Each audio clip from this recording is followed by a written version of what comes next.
आज की कहानी है माता का हृदय। माधवी के पति की 22 साल पहले मौत हो गई थी। उसके पास कोई धन दौलत नहीं थी और संपत्ति के नाम पर सिर्फ एक बेटा था जो इस वक्त जेल में बंद था। अपने उस घर में वो अकेली पड़ गई थी और उसके आंसू तक पहुंचने वाला कोई नहीं था। माधवी ने बड़ी दुख तकलीफों को झेलते हुए अपने बच्चे को पाल पोस कर बड़ा किया था। अगर माँ बेटे को जुदा करने वाली मौत होती तो माधवी सब्र कर लेती और उसके मन में किसी के लिए क्रोध न होता, लेकिन उन्हें जुदा करने वाले तो कोई और थे जिनके अत्याचार को सहना उसके लिए मुश्किल हो रहा था। माधवी के मन में बार बार उन स्वार्थियों से बदला लेने का विचार घूम रहा था। माधवी के लिए उसका बेटा ही सब कुछ था, जिसे देखकर ही उसे जिंदगी में आगे बढ़ने का हौसला मिलता था। माधवी का बेटा सुंदर होने के साथ ही बहुत होनहार भी था। माधवी ने उसकी अच्छी परवरिश की थी। उसकी गली के सारे लोग उसके बेटे की तारीफ करते नहीं थकते थे और यहाँ तक कि स्कूल के अध्यापक तक उस पर जान छिड़कते थे। माधवी के बेटे का नाम आत्मानंद था। आत्मानंद से दूसरों की दुख तकलीफें देखी नहीं जाती थी और लोगों की मदद करने के लिए वह हमेशा तत्पर रहता था। उसे देखकर कोई सोच भी नहीं सकता था कि वह कोई अपराध कर सकता है। माधवी भी यही सोचकर तड़पते हुए दिन काट रही थी कि आखिर उसका क्या अपराध था। आत्मानंद में गुणों का भंडार था। वह साहसी, निस्वार्थ और देशप्रेमी होने के साथ साथ कर्तव्य का पालन करने वाला इंसान था। साथ ही वो राजनीति में रुचि रखता था। वो बेबाक था और अपने राजनीतिक लेखों की वजह से सरकारी कर्मचारियों की नजरों में आ गया था। पुलिस भी उसकी हरकतों पर नजर रखती थी। पुलिस बस एक मौके की तलाश में थी ताकि वो उसे जेल की सलाखों के पीछे डाल सके। जिले में पड़े एक डाके ने उन सभी लोगों को आत्मानंद को फंसाने का अवसर दे दिया जो उसे पसंद नहीं करते थे। डाके से तार जुड़े होने का हवाला देकर आत्मानंद के घर की तलाशी ली गई, जहां मिले कुछ पत्रों व लेखों को डाके का मुख्य कारण बताते हुए उसे गिरफ्तार कर लिया गया। अपने आरोपों को सिद्ध करने के लिए पुलिस ने कुछ और युवकों को भी गिरफ्तार कर लिया और आत्मानंद को गिरोह का मुखिया करार दे दिया गया, जिसके बाद महीने भर तक मुकदमा चला और न जाने कहां से पुलिस ने ऐसे झूठे गवाह सामने लाकर खड़े कर दिए कि कोर्ट ने आत्मानंद समेत सभी युवकों को दोषी करार दे दिया और 4 साल के कठोर कारावास की सजा सुना दी। बेटे की हर सुनवाई में जा रही माधवी ने देखा कि इंसान का चरित्र कितना नीच हो सकता है और वह अपने स्वार्थ के लिए किसी को भी हानि पहुंचाने से नहीं चूकता। अपने बेटे को हथकड़ियों में पुलिस द्वारा जेल ले जाते देख माधवी वहीं बेहोश होकर गिर गई, जिसके बाद कुछ भले लोगों ने उसे तांगे पर बैठाकर घर तक पहुंचाया। माधवी को जब होश आया तो उसे पूरा वाकया याद आया। अपने इकलौते सहारे से दूर होने का गम उसे खाए जा रहे था, जो उसे एक पल भी चैन की सांस तक लेने नहीं दे रहा था। कोई रास्ता न सूझने पर माधवी ने अपनी वेदना को ही प्रतिशोध में बदलने का फैसला लिया और उसके बेटे की यह दुर्दशा करने वालों से बदला लेना ही अपने जीवन का मकसद बना लिया। माधवी के मन में भी प्रतिशोध की ज्वाला धधक रही थी। वह बस यही सोच रही थी कि ऐसा क्या करे कि जिससे उन अत्याचारियों से बदला लिया जा सके। देर रात तक माधवी सोचती रही कि विधवा जीवन जीते 22 साल बीत गए, लेकिन अब उसे बाहर निकलना होगा। अपने अंतर्मन से माधवी कहने लगी कि इस दुनिया में अच्छे कर्मों की कोई जगह नहीं और हो सकता है ईश्वर ने भी निराश होकर हमसे मुंह फेर लिया हो, तो ऐसे में उन अत्याचारियों को दंडित करने के लिए उसे ही कदम उठाना होगा। शाम का वक्त था। लखनऊ में एक बड़ा सा बंगला झिलमिलाती लाइटों से सजा था। जहां दोस्तों की महफिल सजी थी और गाना बजाना हो रहा था। एक और मेज आतिशबाजियों से सजी थी तो दूसरी और तरह तरह के पकवान रखे थे। बंगले के चारों ओर पुलिसकर्मी तैनात थे क्योंकि वह बंगला पुलिस सुपरिटेंडेंट मिस्टर बागची का था। बागची ने एक बड़ा मार्के का केस जीता था, जिससे खुश होकर अफसरों ने उन्हें तरक्की दी थी, जिसकी खुशी में जश्न मनाया जा रहा था। मार्के का केस जिसमें पुलिस बेगुनाह युवकों को झूठे केस में फंसा कर जेल में भर देती थी। यहाँ आए दिन उत्सव होते ही रहते थे। महफिल में रौनक बढ़ाने के लिए मुफ्त में गाने बजाने वाले, आतिशबाजियां और आधे दामों पर मिठाइयां व फल फूल उन्हें आसानी से मिल जाते थे। दौड़ धूप करने के लिए सिपाहियों की एक टुकड़ी हर वक्त उनके घर पर तैनात रहती थी। महफिल में गाने बजाने का कार्यक्रम समाप्त होने के बाद मेहमान अब भोजन करने लगे थे। दुकान से दावत का सामान ढोने वाले मजदूर उन्हें कोसते हुए वहां से चले गए थे। बस बाकी बचे मजदूरों के साथ एक बूढ़ी औरत वहां काम कर रही थी। वो बूढ़ी औरत चेहरे पर हल्की मुस्कान लिए अपने काम में मग्न थी। वह महिला और कोई नहीं बल्कि माधवी थी, जो बदला लेने के लिए मजदूर बनकर काम कर रही थी। महफिल खत्म होते होते सभी मेहमान जा चुके थे। इक्के दुक्के मजदूर बचा हुआ खाना समेट रहे थे। माधवी एक कोने में चुपचाप बैठी हुई एक तक सभी को देखे जा रही थी। सहसा मिस्टर बागची की नजर माधवी पर पड़ी तो वो उसके पास पहुँचे और बोले, तुम अब तक यहाँ क्या कर रही हो? कुछ खाने के लिए मिलाया नहीं? माधवी ने नजर उठाकर बागची को देखकर कहा, साहब खाना तो मिल गया, लेकिन मेरे पास जाने के लिए कोई जगह नहीं है। अगर आपको एतराज न हो तो मुझे यहीं कोने में पड़ी रहने दीजिए। माधवी की बात सुनकर बागची ने कहा, नौकरी कर लेगी बंगले में? बच्चे को पालना आता है क्या? बागची की बात सुनकर माधवी ने तपाक से कहा, जी साहब, बच्चों को अच्छे से खिलाना जानती हूँ। इसके अलावा घर के छोटे बड़े सभी काम कर सकती हूँ।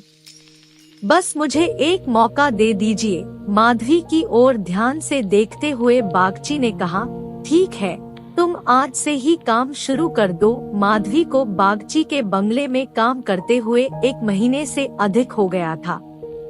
माधवी अपने काम में इतनी निपुण थी कि उससे पूरा घर खुश था।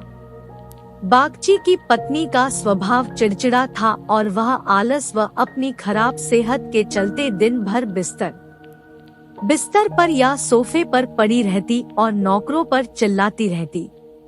उसके स्वभाव के कारण बच्चे का ध्यान रखने वाली आया ज्यादा दिन न टिक पाती। माधवी उसकी जली कटी बातें सुनकर भी चुपचाप अपने काम में लगी रहती, इसलिए बागची की पत्नी को उससे कुछ खास शिकायतें नहीं थी। उसने बच्चे की देखभाल की जिम्मेदारी भी माधवी को ही दे दी थी।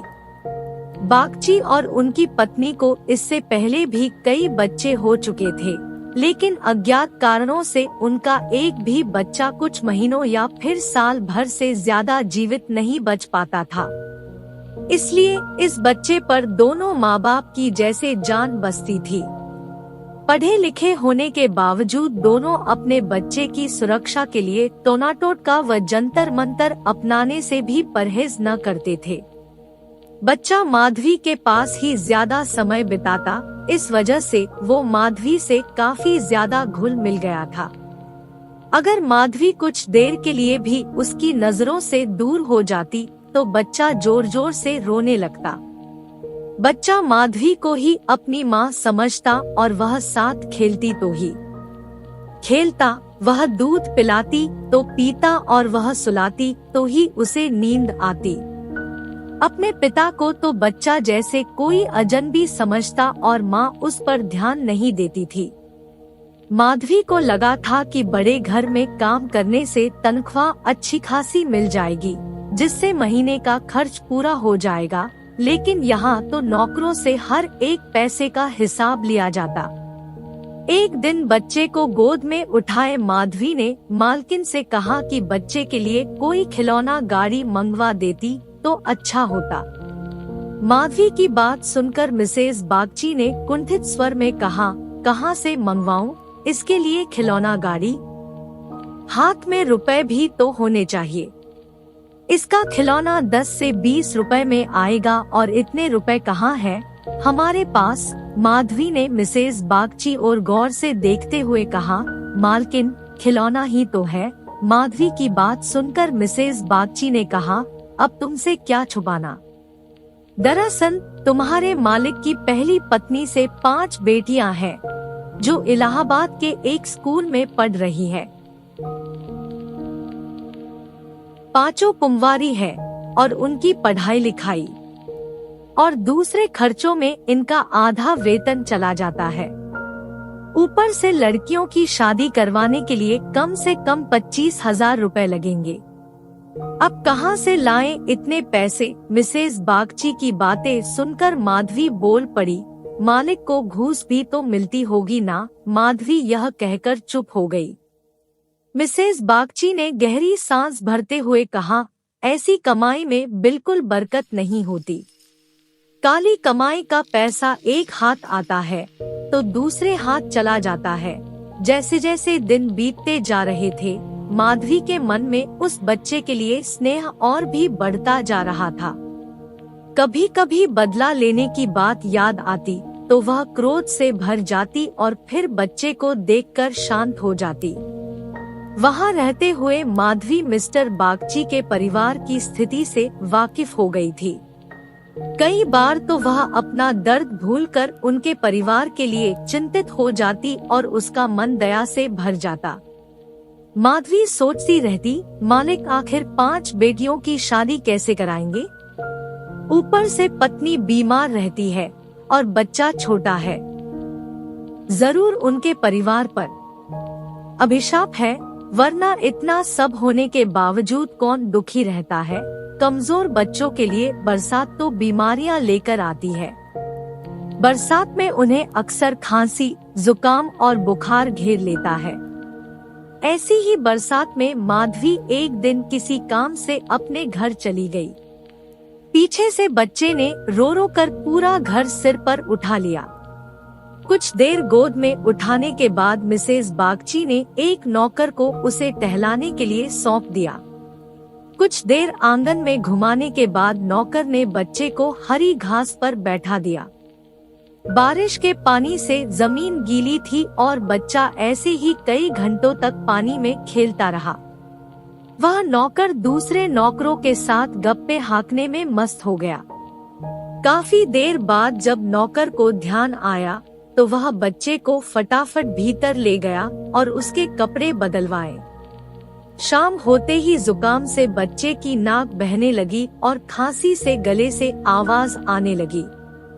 देर शाम जब माधवी बंगले में पहुंची तो बच्चे की हालत देखकर उसका कलेजा फटने लगा।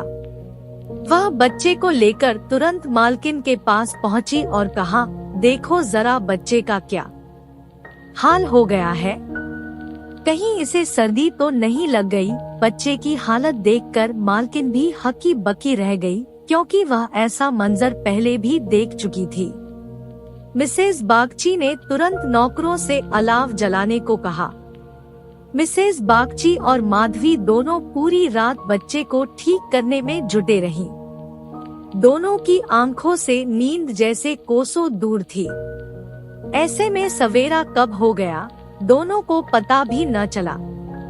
मिस्टर बागची को जैसे ही बच्चे के बीमार होने की खबर मिली, वह डॉक्टर को लेकर सीधे घर पहुँचे।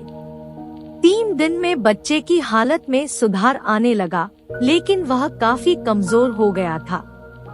बच्चे का ख्याल रखने में माधवी ने दिन रात एक कर दिया। यह वही माधवी थी जो परिवार का सर्वनाश करने का संकल्प लिए उस घर में आई थी और आज उसी घर के चिराग की सलामती के लिए दिन में हजारों बार ईश्वर से दुआएं मांग रही थी। शायद माधवी की दुआओं का ही असर था कि बच्चे की सेहत में धीरे धीरे सुधार होने लगा। एक सुबह मिस्टर बागची बच्चे के झूले के पास बैठे हुए थे और मालकिन सिर दर्द के कारण चारपाई पर पसरी हुई थी। माधवी पास में ही बैठी बच्चे के लिए दूध गर्म कर रही थी। माधवी की ओर देखते हुए मिस्टर बागची ने कहा, हम जब तक जिएंगे तुम्हारे एहसान के तले दबे रहेंगे। यह तुम ही हो जो बच्चे को मौत के मुंह से खींच लाई, वरना हम तो उम्मीद ही हारने लगे थे। इतने में मिसेस बागची भी उठकर पास आ गई और माधवी से कहा, तुम एक देवी बनकर हमारे जीवन के कष्ट हरने के लिए आई हो। आज अगर तुम न होती तो पता नहीं क्या अनर्थ हो जाता। मेरी तुमसे एक विनती है। वैसे तो जीना मरना सब ऊपर वाले के हाथ में है, लेकिन तुम्हारे हाथ में जरूर संजीवनी है। मेरी तो किस्मत ही अभागी है, पर हो सकता है तुम्हारे पुण्यों से मेरे बच्चे की जान बच जाए। माधवी चुपचाप मिसेस बागची की बातें सुन रही थी। मिसेस बागची रुआंसी आवाज में कहने लगी, सच कहती हूँ, अब तो बच्चे को गोद में उठाने तक से मुझे डर लगता है। तुम इसे आज से अपना ही बच्चा समझो और इसकी माँ बन जाओ। इसे भी तुमसे बहुत लगाव है। तुम इसे अपने साथ अपने घर ले जाओ और वहीं इसकी परवरिश करो। जब तक यह तुम्हारी गोद में रहेगा हमें चिंता न होगी। मिसेस बागची की बात सुनकर माधवी ने कहा, मालकिन क्यों ऐसे बुरे विचार मन में ला रही हो?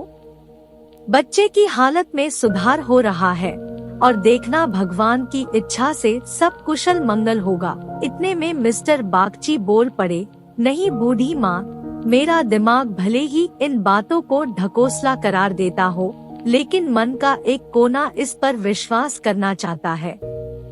मेरी अपनी माँ ने मुझे पैदा होते ही एक धोबिन को बेच दिया था, क्योंकि मुझसे पहले मेरे 3 बड़े भाइयों की मौत हो चुकी थी। इसलिए मेरी जान बचाने के लिए उन्हें जो उचित लगा उन्होंने किया। अब बारी हमारी है और हमसे जो बन पड़ेगा हम करेंगे। तुम इसे आज से अपना ही बेटा मानो और इसे साथ ले जाओ। हमें जब भी इससे मिलने का मन होगा चले आएंगे और खर्च की चिंता न करना। इसकी पूरी परवरिश का खर्चा हम समय समय पर तुम्हें भेजते रहेंगे। मिस्टर बागची ने कहा, मैं जिस पेशे में हूँ मुझे न चाहते हुए भी कई कुकर्म करने पड़ते हैं। झूठी शहादतें बनाकर निर्दोषों को फंसाना पड़ता है। उनकी और उनके परिवारों की न जाने कितनी बद्दुआएं मेरे सिर पर हैं। मैं जानता हूँ कि बुराई का फल कभी अच्छा नहीं हो सकता, लेकिन मैं लोभ में आ ही जाता हूँ। अगर मैं ये सब ना करूँ तो नालायक करार देकर निकाल दिया जाऊंगा। अंग्रेजों को जहाँ 100 खून भी माफ होते हैं, लेकिन हम हिंदुस्तानियों की एक गलती भी हमें भारी पड़ सकती है। इसलिए मेरी विनती है कि हमारे बेटे को स्वीकार कर लो। माधवी को भी उस बच्चे से बेहद लगाव था, इसलिए वह खुशी खुशी मान गई। गदगद होते हुए माधवी ने कहा, आप दोनों की अगर यही इच्छा है तो मैं बच्चे को अपनाने के लिए तैयार हूँ। मुझसे जो बन पड़ेगा मैं करूँगी। मेरी भगवान से बस यही दुआ है कि हमारे बच्चे को वो अमर करे। बड़ी देर से बच्चा आराम से झूले में सो रहा था। चादर से उसका मुंह ढका हुआ था। माधवी ने दूध गर्म कर बच्चे को पिलाने के लिए जैसे ही उसके मुंह से चादर को हटाया, उसके मुंह से जोर से चीख निकल गई। बच्चे का शरीर पूरी तरह ठंडा हो चुका था और चेहरा पीला पड़ा था। माधवी ने जल्दी से बच्चे को गोद में उठाकर सीने से चिपका लिया और जोर जोर से रोने लगी। बालक सभी को छोड़ भगवान के पास जा चुका था।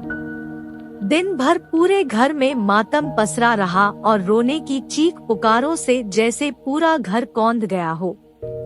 मिस्टर बागची और उनकी पत्नी का भी रो रो कर बुरा हाल था। माधवी जो खुद बच्चे को खोने के दर्द से तड़प रही थी, उन दोनों को सांत्वना दे रही थी।